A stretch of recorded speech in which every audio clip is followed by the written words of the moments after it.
নমস্কার, কেমন আছেন সবাই? সাবেকি বাড়ির রোজ নাম চায় আপনাদের স্বাগত জানিয়ে শুরু করছি আরও একটা নতুন ব্লগ। আমি আমার ঠাকুরের সিংহাসন কিভাবে পরিষ্কার করি এবং আমার যে সমস্ত বিগ্রহ আছে সেই বিগ্রহ আমি কিভাবে স্নান করিয়ে পরিষ্কার রাখি সেগুলি আমি আপনাদের সঙ্গে শেয়ার করব। কোনো পাউডার জাতীয় বা লিকুইড সোপ দিয়ে সিংহাসন পরিষ্কার করলে পাথরের সিংহাসনে যে পালিশ করা থাকে সেই পালিশটা নষ্ট হয়ে যায়। তাই আমি একটা পাত্রে একটু জল নিয়ে তার সঙ্গে সামান্য একটু শ্যাম্পু মিশিয়ে দিই এবং স্কচ ব্রাইট দিয়ে পুরো সিংহাসনটাকে একটুখানি হালকা করে ঘষে নিই। তার কারণ আমরা যে ধূপবাতি জ্বালি প্রতিদিনকার, তাতে একটুখানি ছিটে হতে পারে।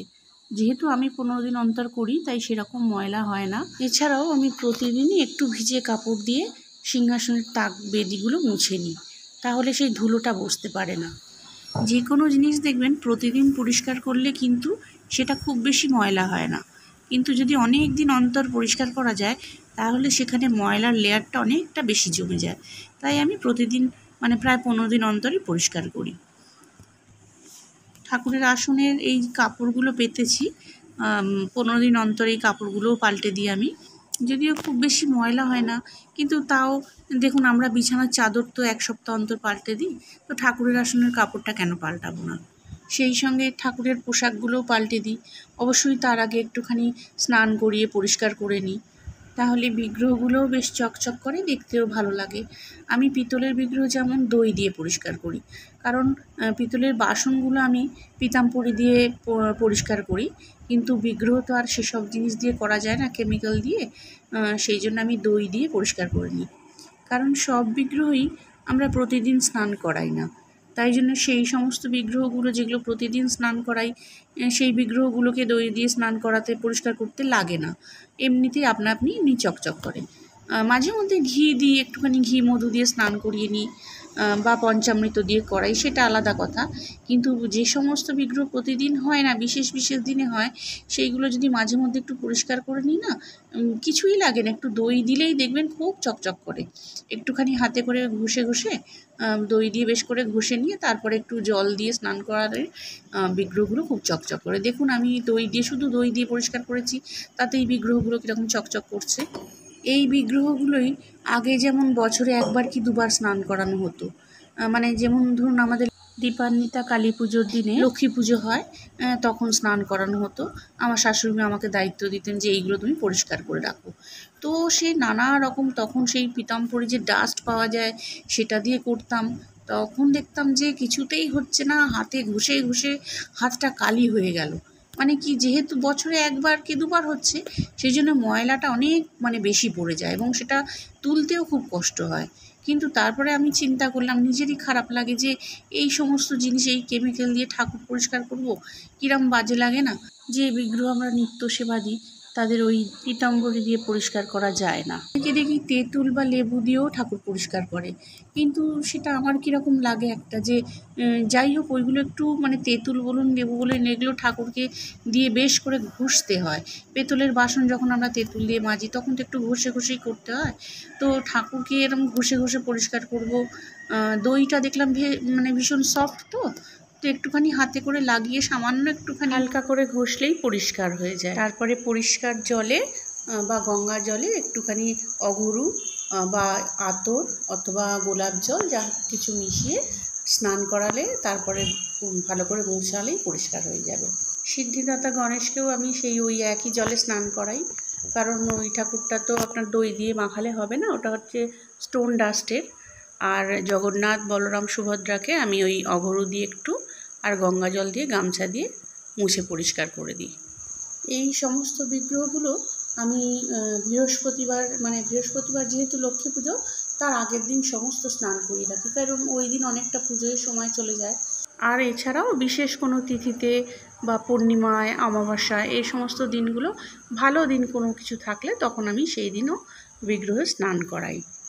এই বাঁশিটা আমি শ্রীকৃষ্ণের জন্য পুরীর থেকে নিয়ে এসেছি। আর চুলটা আমি বড়বাজার থেকে কিনেছি, কারণ এখানে এরকম চুল পাওয়া যায় না, চুলের কোয়ালিটিগুলো ভালো হয় না। কিন্তু বড়বাজারে গেলে ঠাকুরের জিনিসপত্র এত সুন্দর পাওয়া যায় যে মনে হয় কোনটা ছেড়ে কোনটা নিই।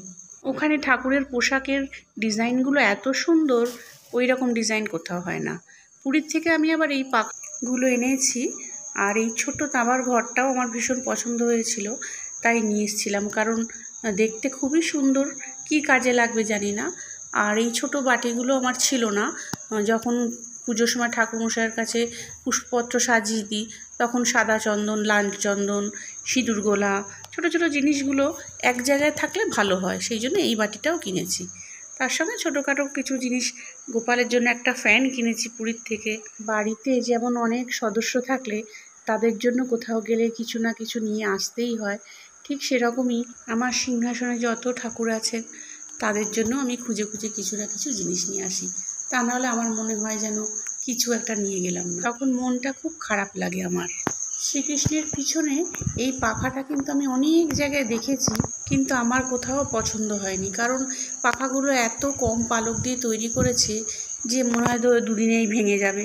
4-5টা পালক দিয়ে দিয়েছে, এই পার ওপার আলো দেখা যাচ্ছে।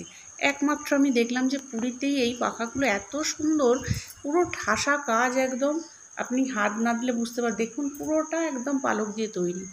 হ্যাঁ, কিন্তু সেই জন্য আমি ওখানে দুখানা নিয়ে নিয়েছি, কারণ আমার গোপালও রয়েছে, শ্রীকৃষ্ণও রয়েছে, লক্ষ্মীনারায়ণও রয়েছে, এদের প্রত্যেকেরই ময়ূরের পালক ভীষণ প্রিয় এবং পাগড়ির মধ্যেও থাকে, কিন্তু পাগড়িতে বেশি দিন না থাকে না, পালকগুলো ভেঙে যায়। আমার গোপালের কাছে যে বাঁশিটা দেখছেন, এই বাঁশিটা একজন আমার মাকে গিফট করেছে।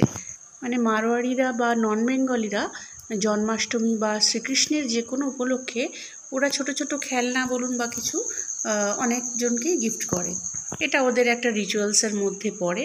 তো আমার মাকে একজন দিয়েছিল সেই হিসেবে, আর আমার মা জানে যে আমার গোপাল আছে, সেই জন্য আমাকে আমার গোপালের জন্য মা এটা পাঠিয়েছে। পয়লা বৈশাখে আমি গোপালকে এই নতুন বাঁশিটা দিয়েছি হাতে।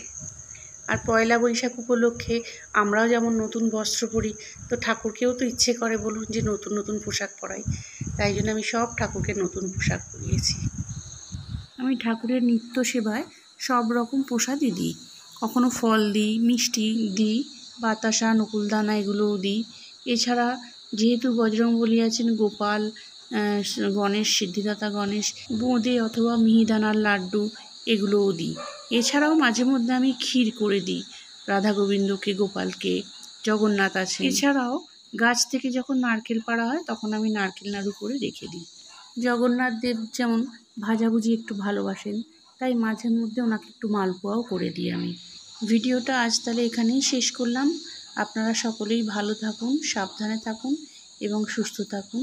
আর আমার ভিডিওটা যদি আপনাদের কারোর উপকারে লাগে তাহলে অবশ্যই একটা লাইক দেবেন, আর আমার চ্যানেলটাকে সাবস্ক্রাইব করবেন এবং শেয়ার করবেন। কারোর যদি কোনো মন্তব্য থাকে তাহলে আমাকে জানাবেন অবশ্যই লিখে।